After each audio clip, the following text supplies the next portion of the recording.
Hello dear students, कैसे आप सभी। आई होप आप सभी बहुत अच्छे होंगे। आप सभी का स्वागत है rice smart Hindi YouTube channel पर। और मैं तरुणा भारद्वाज आपको कराऊंगी ज्योग्राफी के ऐसे कुछ क्वेश्चन जो कि एग्जाम में बार बार रिपीट होते हैं और हर एग्जाम में रिपीट होते हैं। आप MTS, CHSL, CPO, Delhi police, GD, कोई भी एग्जाम उठाकर देख लो, उसमें आपको इस तरह के क्वेश्चन मिलेंगे। तो सबसे पहले आपको सीखना होता है कि जो आप एग्जाम देने जा रहे हो उसमें किस लेवल के क्वेश्चन आ रहे हैं, किस टाइप के आ रहे हैं, कौन से टॉपिक से आ रहे हैं, कौन सी वाली ज्योग्राफी से आ रहे हैं, इंडियन ज्योग्राफी, वर्ल्ड ज्योग्राफी या पॉलिटिकल ज्योग्राफी या यूनिवर्सल ज्योग्राफी। तो पहले जिस रास्ते पर आपको चलना है वो रास्ता आपको देखना है, आपको समझना है। प्रीवियस ईयर क्वेश्चन से, एक्सपेक्टेड क्वेश्चन से आपको समझ में आएगा कि आपको किस लेवल की तैयारी करनी है, कितनी करनी है। तो पहले समझो अपना एक जो रास्ता है जिस पर आपको मेहनत करनी है, और उसके बाद आप सही तरीके से मेहनत करो। जितना जरूरी है एग्जाम क्लियर करने के लिए पढ़ना, उतना जरूरी है अपने एग्जाम की समझते हुए, अपने एग्जाम के लेवल के अकॉर्डिंग पढ़ते हुए, और उतना ही जरूरी है क्या पढ़ना है, क्या छोड़ना है, ये भी समझना। तो चलिए, मुझे पूरी उम्मीद है आप सभी अच्छे से समझेंगे, पढ़ेंगे, और जो भी डाउट होगा चैट बॉक्स में आप उसको क्लियर करेंगे। जो भी न्यू स्टूडेंट है चैनल को सब्सक्राइब कर लेंगे और रेगुलर रहेंगे rice smart Hindi YouTube channel पर। तो फर्स्ट क्वेश्चन है बेटा, एशिया की सबसे लंबी नदी कौन सी है? एशिया की सबसे लंबी नदी की अगर हम बात करें, लॉन्गेस्ट रिवर ऑफ एशिया, तो वो है आपकी यांगटीसी क्यांग, जिसको हम यांग टजी भी बोलते हैं, ठीक है। और पूरे वर्ल्ड की लॉन्गेस्ट रिवर है नाइल, जो कि अफ्रीका में है। साउथ अमेरिका की सबसे लंबी नदी है आपकी अमेजन। यूरोप की सबसे लंबी नदी है वोल्गा, ठीक है। ऑस्ट्रेलिया की सबसे लंबी नदी है मरे डार्लिंग। अफ्रीका की सबसे लंबी नदी है नाइल। तो हर कॉन्टिनेंट की जो लॉन्गेस्ट रिवर है वो आपको याद होना चाहिए। तो जो एशिया है, एशिया की सबसे लंबी नदी जो कि चाइना में फ्लो करती है और उसके बाद चाइना सी में डिस्चार्ज हो जाती है, यांगटीसी क्यांग है। क्वेश्चन की अगर हम बात करें नेक्स्ट, तो वो है आपका दक्षिणी अमेरिका में मध्य अक्षांश घास भूमि का नाम क्या है? What is the name of mid latitude grassland in South America? तो प्यारे बच्चों, जो पूरे सारे महाद्वीप हैं, सभी महाद्वीपों में अलग अलग विशेष प्रकार की घास उगती है, और बहुत बड़ी घास होती है जिसमें कि जिराफ या हाथी भी ढक सकते हैं, इतनी बड़ी घास होती है। और उसके हर महाद्वीप में अलग अलग नाम है, और बहुत क्वेश्चन पूछते हैं इन ग्रासलैंड से, खूब मैचिंग में भी क्वेश्चन आता है, अलग अलग भी आ जाएगा। तो चलिए याद करिए, जो दक्षिणी अमेरिका में घास के मैदान है उसको हम पंपाज कहते हैं, उसको हम पंपाज कहते हैं। नॉर्थ अमेरिका के जो घास के मैदान है, नॉर्थ अमेरिका के जो घास के मैदान है उसको हम प्रेरीज बोलते हैं। स्टेपीज की अगर हम बात करें, यूरोप और एशिया महाद्वीप में घास के मैदान को हम स्टेपीज कहते हैं। वेल्ड की बात करें तो ये आपका अफ्रीका, साउथ अफ्रीका में आपके वेल्ड, ठीक है। डाउन्स की बात करें, डाउन्स घास के मैदान हमें ऑस्ट्रेलिया में मिलते हैं। तो सभी घास के मैदान वेरी इंपॉर्टेंट हैं ऑस्ट्रेलिया। तो क्वेश्चन में आता है कौन से घास के मैदान कहां पाए जाते हैं, या मैचिंग में आ जाएगा आपका ऑस्ट्रेलिया में मिलते हैं आपके घास के मैदान, कौन से हैं, उनका नाम डाउन्स। तो बड़ा इंपॉर्टेंट क्वेश्चन है। नेक्स्ट क्वेश्चन है आपका बेटा, ब्लू नील नदी निम्नलिखित में से किस झील से निकलती है? The Blue Nile river originate from which of the following lakes? तो आपको पता है जिस तरह से गंगा नदी कहां से निकलती है, उत्तराखंड में महान हिमालय है ना, गंगोत्री ग्लेशियर, और देवप्रयाग में उसका पड़ता है नाम गंगा नदी। और किससे मिलकर पड़ता है? अलकनंदा से। सेम वैसे ही जो पूरे विश्व की सबसे लंबी नदी है नील नदी, आपको पता है ये भी दो झील नदियों से मिलकर बनती है, ब्लू नील और व्हाइट नील। ब्लू नील और व्हाइट नील अलग अलग स्थानों से मिलती हैं, निकलती हैं, फिर सूडान में ये क्या करती है, सूडान में ये मिलती हैं, उसके बाद इसका नाम पड़ता है नील नदी। तो जो ब्लू नील है, ब्लू नील निकलती है टाना झील से, याद रखना। ब्लू नील कहां से निकलेगी? टाना झील से। ये आपकी ब्लू नील ये लेक कौन से आपकी? टाना झील। और इधर से आपकी निकल गई विक्टोरिया झील से व्हाइट नील या सफेद नील या श्वेत नील। कहां से? विक्टोरिया झील, विक्टोरिया झील से निकलती है आपकी व्हाइट नील, ध्यान रखना। और ये कहां पर जाकर मिल गई? सूडान में जाकर मिल जाती है। उसके बाद ये यहां से कहलाती है नील नदी। नील नदी इसका नाम पड़ता है सूडान के बाद, जब व्हाइट नील और ब्लू नील आपस में मिलती हैं। और ये कहां पर जाकर गिरती है? जाकर मिलती है बेटा, गिरती है भूमध्य सागर में, मेडिटेरियन सी में ये जाकर गिरती है। और जो डेल्टा शब्द है, डेल्टा शब्द का सबसे पहली बार प्रयोग नील नदी के डेल्टा के लिए ही किया गया था। किसने किया? इतिहास के पिता हेरोडोटस ने। हेरोडोटस ने नील नदी का डेल्टा सबसे पहली बार देखा और ये उस जो एलुवियम था डिपॉजिट हुआ उसके लिए डेल्टा शब्द का सबसे पहली बार प्रयोग किया। चलिए क्वेश्चन है आपका, निम्नलिखित में से कौन सी नदी म्यांमार की सबसे लंबी नदी है? Which of the following is the longest river of Myanmar? तो भारत का पड़ोसी देश है, स्थलीय सीमा वाला पड़ोसी देश। इसकी सबसे लंबी नदी की बात करें तो वो है आपकी इरावदी नदी। और ये एक तरह से जो म्यांमार है उसके बीच में से जाती है, म्यांमार की जीवन रेखा भी है ये। तो जो क्योंकि नदियों के सहारे ही जो बड़े बड़े तट शहर हैं वो बसे हुए होते हैं। चलिए बेटा, तो सभी बच्चे आंसर करते रहें, बेशक आप रिकॉर्डेड क्लास देख रहे हैं तो भी आंसर करें। किसी भी तरह का डाउट है प्लेलिस्ट टेलीग्राम चैनल पर आकर पूछिए। बाकी आपको अच्छे से प्रैक्टिस करनी है, एक साथ प्रैक्टिस करनी है तो प्लेलिस्ट वाले ऑप्शन पर जाइए, ज्योग्राफी की प्लेलिस्ट, हिस्ट्री की प्लेलिस्ट, ठीक है, इंग्लिश, मैथ्स, करंट अफेयर्स, जो भी आपके एग्जाम के लिए सारे ही सब्जेक्ट है सभी की प्लेलिस्ट बनी हुई है। तो वहां भी आप अच्छे से पढ़ाई कर सकते हैं, रिविजन कर सकते हैं। पृथ्वी पर सबसे लंबी पर्वत श्रृंखला कौन सी है? Which is the longest mountain chain on earth? तो विश्व का सबसे लंबा पर्वत तो आपने ऊंचा तो पता ही है, माउंट हिमालय। तो हाईएस्ट और लॉन्गेस्ट में होता है डिफरेंस। तो पूरे वर्ल्ड का हाईएस्ट माउंटेन हिमालय पर्वत है जो कि एशिया में ही है, माउंट एवरेस्ट उसकी हाईएस्ट पीक है। लेकिन विश्व का सबसे लंबा पर्वत ये हमारा है साउथ अमेरिका। साउथ अमेरिका में ये है आपका एंडीज पर्वत। ये कौन सा है? एंडीज पर्वत है, ठीक है। ये है आपका एंडीज जो पूरे विश्व का सबसे लंबा पर्वत है। इसकी हाईएस्ट पीक आपको यहां पर मिलेगी अर्जेंटीना में। इसकी हाईएस्ट पीक कौन सी है? एंडीज पर्वत की एकांकागुआ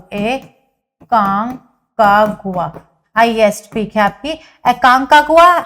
एंडीज पर्वत की हाईएस्ट पीक जो दक्षिणी अमेरिका के वेस्ट डायरेक्शन में, कौन से डायरेक्शन में?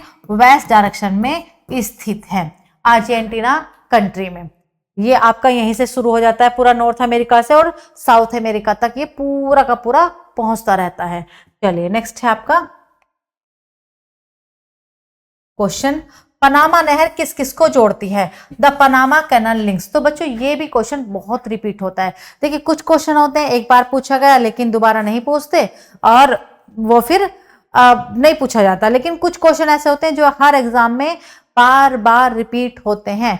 तो जो स्वेज नहर किस किस को जोड़ती है, पनामा कैनाल किस किस को जोड़ते हैं, जिब्राल्टर जल डमरू मध्य किस किस को जोड़ते हैं, ये कुछ ऐसे क्वेश्चन हैं जो आपको हर एग्जाम में देखने को मिल जाएंगे और वर्तमान पैटर्न को देखते हुए आपको ये याद ही करने चाहिए। कुछ ऐसे क्वेश्चन हैं। तो जो पनामा नहर है याद रखना ये अटलांटिक महासागर और प्रशांत महासागर अटलांटिक महासागर और आपके प्रशांत महासागर को जोड़ती है। अटलांटिक महासागर जो कि एस आकृति का है, प्रशांत महासागर जो कि क्या है आपका लार्जेस्ट ओशन है। ये फर्स्ट नंबर का है और ये सेकंड नंबर का है। तो इन दोनों को जोड़ती है आपकी पनामा नहर। क्वेश्चन है, निम्नलिखित में से किसे आइलैंड ऑफ पर्ल्स के नाम से भी जाना जाता है? Which of the following is known as island of pearls? तो आप बोलते मोतियों का शहर या मोतियों का द्वीप, इसको हिंदी में हम क्या बोलेंगे? मोतियों का द्वीप। तो मोतियों के द्वीप की बात करें तो ये है आपका बहरीन। ये खाड़ी में स्थित एक देश है, क्योंकि जो हमें मोती मिलते हैं ज्यादातर वो समुद्र से मिलते हैं। और क्योंकि मोतियों का द्वीप, क्योंकि द्वीप है तो एक खाड़ी के अंदर बसा हुआ एक द्वीप है। ये भी क्वेश्चन आता है कि कौन सा द्वीप किसी खाड़ी में बसा हुआ है। जैसे मैं आपसे पूछूं कौन सा द्वीप बंगाल की खाड़ी में बसा हुआ है, तो अंडमान निकोबार द्वीप समूह बंगाल की खाड़ी में बसे हुए हैं, ठीक है। वैसे ये आपका द्वीप है और ये इसको हम बोलते हैं बहरीन, मोतियों का द्वीप, क्योंकि यहाँ पर सबसे ज्यादा मोती पाए जाते हैं। कालाहारी मरुस्थल निम्नलिखित में से किस देश में है? In which of the following country the Kalahari desert is located.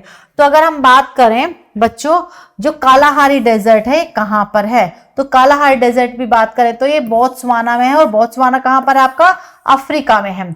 विश्व का सबसे बड़ा मरुस्थल सहारा मरुस्थल नॉर्थ अफ्रीका में है, और फिर वहीं पर है आपका कालाहारी डेजर्ट जो कि बोत्सवाना मीन्स साउथ अफ्रीका में है। ठीक है, चलिए तो भारत में कौन सा मरुस्थल है बताइए कमेंट करके। क्वेश्चन, नहरों का देश किसे कहा जाता है, which is called country of canals. तो बेटा भारत का पड़ोसी देश जो पाकिस्तान है उसको हम नहरों का देश के नाम से जानते हैं। ठीक है ना। जापान को हम उगते हुए सूर्य का देश कहते हैं टेक्नोलॉजी की वजह से। भारत को हम क्या बोलते हैं बताइए, भारत को क्या कहा जाता है, ज्योग्राफिकल इंपोर्टेंस क्या है इसकी, निकनेम क्या है इंडिया का, कमेंट करके फटाफट से बताइए आप सभी। चलिए क्वेश्चन है, विश्व की छत किसे कहा जाता है, what is the called as roof of the world. तो विश्व की छत किसे कहा जाता है, अच्छा क्वेश्चन है ये भी। तो जो विश्व की छत है बेटा बताइए, ये भी रिपीट होता है। तो जो पामीर नोट है, ये आपकी कौन सी पामीर घाट है, पामीर पठार है, उसको हम विश्व की छत बोलते हैं। देखिए ये पर्वत होते हैं जिनकी पीक होती है, ये प्लेट्यूज होते हैं जो ऊपर उठे होते हैं, लेकिन ये फ्लैट होते हैं, समतल होते हैं। तो पामीर नोट को हम विश्व की छत बोलते हैं, रूफ ऑफ द वर्ल्ड बोलते हैं। हाँ ये अलग बात है, ये हिमालय पर्वत का ही भाग है, क्योंकि याद रखना हिमालय पर्वत केवल भारत में नहीं है, हिमालय पर्वत चाइना, पाकिस्तान, आपका ये अफगानिस्तान, म्यांमार, अंडमान निकोबार द्वीप समूह, ठीक है, नेपाल, भूटान, इन देशों में भी फैला हुआ है। हिमालय पर्वत काफी बड़ा है, तो ऐसा नहीं कि हिमालय पर्वत केवल भारत में है, और इसी का भाग है आपका इंदिरा पॉइंट। क्या है, भारत का दक्षिणतम बिंदु, इंदिरा कोल भारत का उच्चतम बिंदु, कंचनजंगा भारत की हाईएस्ट पीक। क्वेश्चन, निप्पॉन ना जापान को दिया गया है, जिसका अर्थ क्या है बताइए। निप्पॉन हम जापान को बोलते हैं, is the name given to Japan which means. तो जो जापान है उसको निप्पॉन कहते हैं, और उसका अर्थ होता है लैंड ऑफ राइजिंग सन, उगते सूर्य की भूमि, उगते हुए सूर्य की भूमि हम बोलते हैं जापान को, और निप्पॉन शब्द उसको दिया गया है। क्वेश्चन है, अबू धाबी की राजधानी किसकी राजधानी है, Abu Dhabi is the capital of which city. संयुक्त अरब अमीरात, नीदरलैंड, दक्षिणी Korea, Italy.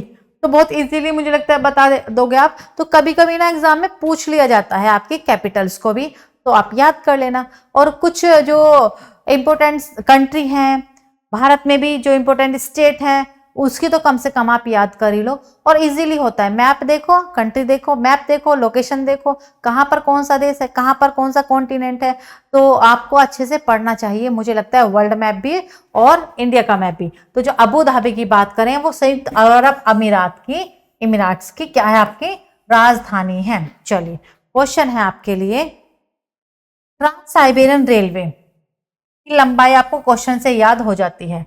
Trans Siberian railway जो कि विश्व का सबसे लंबा रेलवे है, लंबाई इसकी 8,960 किलोमीटर है, क्वेश्चन से याद हो गई। तो आपको ये बताना है इसके पश्चिम में कौन सा स्टेशन पड़ेगा एक तरह से, और पूर्व में कौन सा, मीन्स ये कहां से कहां तक जाती है। तो याद रखना बेटा, ये आपका सेंट पीटर्सबर्ग से व्लादिवोस्टॉक तक, ठीक है, इसके पश्चिम में व्लादिवोस्टॉक है जो कि स्टेशन आप मान सकते हो, और पूर्व में इसके व्लादिवोस्टॉक है, सेंट पीटर्सबर्ग और व्लादिवोस्टॉक। ट्रांस साइबेरियन रेलवे पूरे वर्ल्ड का लॉन्गेस्ट रेलवे, लंबाई याद रखना 8,960 किलोमीटर। चलिए क्वेश्चन है आपके लिए, मसाई निम्नलिखित में से किस देश की जनजाति है। Maasai is the tribe of which of the following country. तो जो ट्राइब्स हैं, जनजातियां हैं, तो वहां से भी क्वेश्चन एग्जाम में पूछे जाते हैं। जनजातियों की बात करें तो बहुत सारी जनजातियां बेटा, बहुत सारी जनजातियां हैं, लेकिन आप कम से कम वो वाली जनजातियां तो याद कर ही लेना जो आपके एसएससी एग्जाम के किसी भी एग्जाम में, एसएससी में सीपीओ, सीएचएसएल, एमटीएस, जीडी पूछी गई हैं। तो आप 10 ईयर्स में जो भी पूछी गई हैं वो मैक्सिमम आपकी 20 to 30 हो जाएंगी, तो वो तो आप याद कर ही लेना, क्योंकि उसमें से आपको मिल जाएगी, गारंटी है मेरी। तो अगर मसाई की बात करें, ये केनिया की जनजाति है। मसाई जनजाति कहां पर है, केनिया की। क्वेश्चन नेक्स्ट है आपके लिए, जनसंख्या घनत्व से आपका क्या अभिप्राय है। What do you mean by density of population, क्या मतलब है। गरीबी रेखा से नीचे रहने वाले लोगों का कुल जनसंख्या से अनुपात, ratio of people living below poverty line to total population, प्रति वर्ग किलोमीटर रहने वाले व्यक्तियों की संख्या, number of person live per square kilometre, number of person in a city, number of person living per kilometre. ठीक है, तो जनसंख्या घनत्व जो निकाला जाता है वो निकाला जाता है आपका प्रति वर्ग किलोमीटर में रहने वाले व्यक्तियों की संख्या। 1 किलोमीटर में कितने व्यक्ति रहते हैं उसके आधार पर हम क्या निकालते हैं, आपके जनसंख्या घनत्व। ठीक है, चलिए क्वेश्चन है आपका, दुनिया की सबसे बड़ी और सबसे गहरी रेल सुरंग कौन सी है? गोथर्ड बेस टनल। क्वेश्चन से एक क्वेश्चन याद हुआ, दुनिया की सबसे लंबी और सबसे गहरी रेल सुरंग बताइए, गोथर्ड बेस टनल। ठीक है, आप बताइए किस देश में है? The world's largest and deepest rail tunnel Gotthard base tunnel is located in which country? Question से क्वेश्चन स्टार्ट होता है आपका, तो ये है आपका स्विट्जरलैंड में। कहां पर है बेटा? ये याद रखना, स्विट्जरलैंड में विश्व की सबसे लंबी और गहरी रेल सुरंग गोथर्ड बेस टनल है। क्वेश्चन याद करेंगे आप, निम्नलिखित में से कौन सा प्रमुख तांबा उत्पादक देश है? Which of the following is the major copper production country? Bharat में भी और वर्ल्ड में भी देखते हैं ये, तो पूरे वर्ल्ड में तांबे का सबसे प्रमुख है आपका चिली। साउथ अमेरिका में लंबा देश, इसकी चौड़ाई कम है और लंबाई बहुत ज्यादा है। ये तांबे और नाइट्रेट के निक्षेप के लिए जाना जाता है। और भारत में सबसे ज्यादा तांबा मिलता है आपका खेतड़ी, जो कि राजस्थान में है। खेतड़ी की खान फेमस है राजस्थान में तांबे के लिए। और पूरे वर्ल्ड में जो सबसे फेमस है वो है आपका चिली, जो कि साउथ अमेरिका की एक कंट्री है, जो कि लंबी है, लंबाई उसकी ज्यादा है। क्वेश्चन देखते हैं आपके लिए, नेक्स्ट है, दुनिया में ऊन का सबसे बड़ा उत्पादक कौन सा है? The largest producer of wool in the world is? तो पूरे विश्व में ऊन का सबसे ज्यादा उत्पादन करने वाला जो देश है, जो महाद्वीप है, वो है आपका ऑस्ट्रेलिया। जो ऑस्ट्रेलिया है वो महाद्वीप भी है, देश भी है और कॉन्टिनेंट भी है, महाद्वीप भी है। तो सबसे बड़ा है आपका ऊन उत्पादन करने वाला क्षेत्र। किस बायोम को दुनिया का ब्रेड बास्केट कहा जाता है? Which of the biomes is called the bread basket of the world? रोटी की टोकरी आप किस क्षेत्र को कहोगे? मध्य अक्षांश घास के मैदान, टैगा, भूमध्य सागर, उष्णकटिबंधीय सवाना। तो आप कहोगे बेटा मिड लैटिट्यूड ग्रासलैंड, क्योंकि जो मिड लैटिट्यूड ग्रासलैंड है, अब इन ग्रासलैंड को काट काट कर यहाँ पर गेहूं के उत्पादन को बढ़ावा दिया जा रहा है। टैगा वाले क्षेत्र में मीन्स पोलर वाले क्षेत्र में आप नहीं फसल उत्पादन कर सकते। भूमध्य सागरीय जो क्षेत्र है वो खट्टे फलों के उत्पादन के लिए फेमस है। नींबू, अनानास, संतरा, जो भी खट्टे फल हैं, जो भी सिट्रस फूड है, उनके लिए आप जो खट्टे फल हैं, फ्रूट्स हैं, आप यहाँ भूमध्य सागरीय जलवायु में आप पैदा करोगे। उष्णकटिबंधीय सवाना में आप गेहूं का उत्पादन अभी नहीं कर रहे हैं, जबकि जो मध्य अक्षांश घास के मैदान है, जैसे कि आपका नॉर्थ अमेरिका में पेरिस घास के मैदान को काटकर बड़े स्तर पर वहां पर अब गेहूं के उत्पादन को बढ़ावा दिया जाने लगा है। और विश्व की सबसे बड़ी गेहूं की मंडी, लार्जेस्ट व्हीट मार्केट है आपका विनिपेग, जो कि नॉर्थ अमेरिका में ही है। चलिए देखते हैं दूसरे क्वेश्चन को, दुनिया में बॉक्साइट का सबसे बड़ा उत्पादक कौन सा है? Largest producer of bauxite. तो पूरे वर्ल्ड में जो भी आपके मिनरल्स हैं, मिनरल्स की माइंस के नाम है। तो कुछ जो इंपॉर्टेंट मिनरल्स हैं जो ज्यादा इंडस्ट्री में यूज होते हैं और जो प्रगति है, जो विकास है, उसमें ज्यादा उनका महत्व है। तो आप उन मिनरल्स को अच्छे से कर लेंगे याद। तो बेटा याद रखना, पूरे वर्ल्ड में बॉक्साइट का सबसे ज्यादा उत्पादन होता है ऑस्ट्रेलिया में। और आपको पता है अब तो ऑस्ट्रेलिया में जो सोने और हीरे की खान भी पाई गई हैं। अब तक सबसे ज्यादा सोना हीरा आपको साउथ अफ्रीका में मिलता था, लेकिन अब कहां पर होने लगा है आपका? ऑस्ट्रेलिया में कालगुडली हीरे और सोने की खान है। जैसे अब तक जो विश्व में सबसे बड़ा हीरे की कटिंग का कार्य वो कहां होता था? साउथ अफ्रीका में, केप टाउन में। लेकिन अब कहां होने लगा है? भारत में, गुजरात राज्य के सूरत में। तो डेटा थोड़ा सा ज्योग्राफी में चेंज होता है, सारा नहीं होता, कभी कभी चेंज हो जाता है, कुछ डेटा चेंज होता है। तो ज्योग्राफी बदलने वाला सब्जेक्ट है भाई, क्यों ना बदले, आप भी बदलते हो। आप पहले छोटे बच्चे थे, अभी स्टूडेंट हो, आप एम्प्लॉय बन जाओगे तो हर चीज बदलती है। ज्यादा नहीं बदलता, टेंशन मत लेना, थोड़ा सा बदलता है, वो आप अपडेट करते रहना। क्वेश्चन है, विश्व का सबसे व्यस्त और सबसे महत्वपूर्ण समुद्री मार्ग कौन सा है? The busiest and the most important sea route of the world is? तो विश्व का सबसे जो व्यस्त महासागर है वो है आपका उत्तरी अटलांटिक महासागर। नॉर्थ अटलांटिक ओशन में यूरोप और नॉर्थ अमेरिका के बीच में सबसे ज्यादा ट्रेड किया जाता है, इसीलिए सबसे ज्यादा व्यस्त महासागर है, बिजिएस्ट ओशन है, सबसे ज्यादा शिप आपको यहीं पर देखने को मिलेंगे। ठीक है, चलिए क्वेश्चन है आपके लिए नेक्स्ट। निम्नलिखित में से किस देश में मुख्य रूप से लंबे स्टेपल प्रकार की कपास उगाई जाती है? In which of the following countries long staple type of cotton is mainly growth. अगर बात करें बेटा, देखिए जो कपास है और हर चीज उसकी बहुत सारी किस्में होती हैं। जो भारत की कपास है, भारत में जो रेशम है वो भी 4 प्रकार का होता है। तो जो कपास है, रेशम है, चावल है, इनकी बहुत सारी किस्में होती हैं, अच्छी क्वालिटी, लो क्वालिटी। तो आप बताएंगे लंबे स्टेपल जो प्रकार की घास है, लंबे रेशे वाली जो कपास है वो अच्छी मानी जाती है, जिसका सफेद रंग होता है, लंबे रेशे हो, वो अच्छी मानी जाती है। तो वो सबसे ज्यादा आपको मिलेगी मलेशिया में। भारत में भी कपास उगाई जाती है, लेकिन उसका एकदम जो कलर है वो व्हाइटिश नहीं होता, एकदम थोड़ा पीलापन आता है उसमें, और जो उसके रेशे हो वो कम होते हैं, उसकी लंबाई कम होती है। तो लंबे रेशे कपास आपके मलेशिया में, और सबसे अच्छी किस्म की कपास होती है आपकी मिस्र में।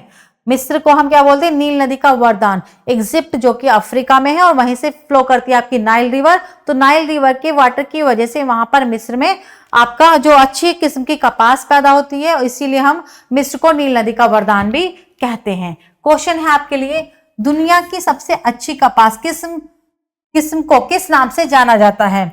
The best variety of world cotton is known as. तो अभी बताया था आपको, तो याद रखना पूरे विश्व में सबसे अच्छी किस्म की कपास इजिप्टियन कॉटन, मिस्र की कपास। और किसकी वजह से? नील नदी के जल की वजह से। और तभी उसको, जो मिस्र है, उसको हम बोलते हैं ब्लेसिंग्स ऑफ नाइल रिवर, नील नदी का वरदान। चले क्वेश्चन है आपके लिए, उस समुद्र का नाम बताइए जिसकी सीमाएं 3 महाद्वीपों को छूती हैं। Name the sea whose boundaries touch 3 continents. तो वो है आपका भूमध्य सागर। कौन सा? आपका मेडिटेरियन सी। ये टच करता है, ये आपका वर्ल्ड मैप है, ये यूरोप है बेटा, ये अफ्रीका है, और ये थोड़ा सा एशिया। तो यूरोप और यहाँ थोड़ा बहुत एशिया से, और ये आपका अफ्रीका से। तो 3 महाद्वीपों के बीच में है भूमध्य सागर, मेडिटेरियन सी। और भूमध्य सागरीय जलवायु फेमस है आपके खट्टे फलों के उत्पादन के लिए। ठीक है, और भूमध्य सागर में ही आपका स्ट्रोम्बोली ज्वालामुखी, जिसको हम बोलते हैं भूमध्य सागर का प्रकाश स्तंभ, लाइट हाउस ऑफ मेडिटेरियन सी। उस समुद्र का नाम बताइए जिसकी सीमाएं 3 महाद्वीपों को छूती हैं। सेम क्वेश्चन रिपीट हो जाता है, तो वो है आपका भूमध्य सागर। ठीक है, भूमध्य सागर। ये है आपका इंदिरा पॉइंट का दूसरा नाम क्या है? Another name of Indira point. तो इंदिरा पॉइंट है क्या? भारत का सदर्न मोस्ट पॉइंट। कहां पर है? अंडमान निकोबार द्वीप समूह में, जो ग्रेट निकोबार द्वीप समूह है, वहां पर ये गांव का नाम है। जो इंदिरा पॉइंट है उसका पहला नाम पिग्मेलियन पॉइंट भी था, और पार्सन पॉइंट भी था, और हाई लाई पॉइंट भी था। ठीक है ना, तो आंसर आ जाएगा आपका डी। याद रखना, डी इसका ऑप्शन, क्योंकि इंदिरा पॉइंट का पहला नाम person point, high launching point और पिग्मेलियन पॉइंट सारे ही थे। और भारत का सबसे उत्तरी बिंदु इंदिरा कोल है। भारत का सबसे पश्चिमी बिंदु द्वार मोटा, सरक्रिक और गोहर मोती है। भारत का सबसे पूर्वी बिंदु आपका अरुणाचल प्रदेश में है, किबिथु और वालांगू। अराकान योमा हिमालय की एक श्रृंखला कहाँ स्थित है? Where is the located Arakan Yoma? आपको पता है जो अराकान योमा है वो म्यांमार तक फैला हुआ है, और ये हिमालय पर्वत की एक श्रृंखला है। और सिर्फ म्यांमार तक नहीं, ये आपका अंडमान निकोबार द्वीप समूह भी हिमालय पर्वत के भाग है। ये समुद्र में स्थित पर्वत की चोटियां हैं, हिमालय पर्वत की चोटियां। यहाँ पर जब आई और समुद्र में वो डूब गई, तो वो ऊपर उठा भाग उसको हम आइलैंड्स के रूप में ही जानते हैं, अंडमान निकोबार द्वीप समूह। क्वेश्चन है, भारत का प्रमुख भूगर्भीय रूप से युवा प्रभाग कौन सा है जो भारत की उत्तरी सीमाओं पर फैला हुआ है? तो प्यारे बच्चों याद रखना, भारत का सबसे नया पर्वत है, सबसे नया भाग है आपका हिमालय पर्वत, जबकि भारत का सबसे पुराना है आपका पेनिनसुलर प्लेटू। भारत का सबसे पुराना भाग यह है पेनिनसुलर प्लेटू पुराना, और जो न्यू है वो है आपका हिमालय पर्वत। क्वेश्चन है, भारतीय प्रायद्वीप किस भूमि का हिस्सा था? The Indian peninsula was a part of which land? तो ये हमारा प्रायद्वीपीय भारत है, और याद रखना ये हमें मिला टूटकर गोंडवाना लैंड से। क्लियर? चलिए, क्वेश्चन है भारतीय प्रायद्वीपीय पठार का आकार कैसा है?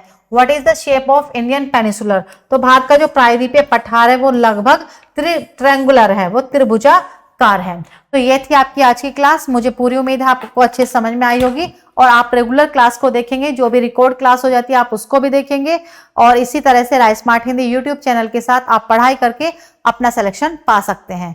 मिलते हैं फिर नेक्स्ट क्लास में। Thank you and good luck.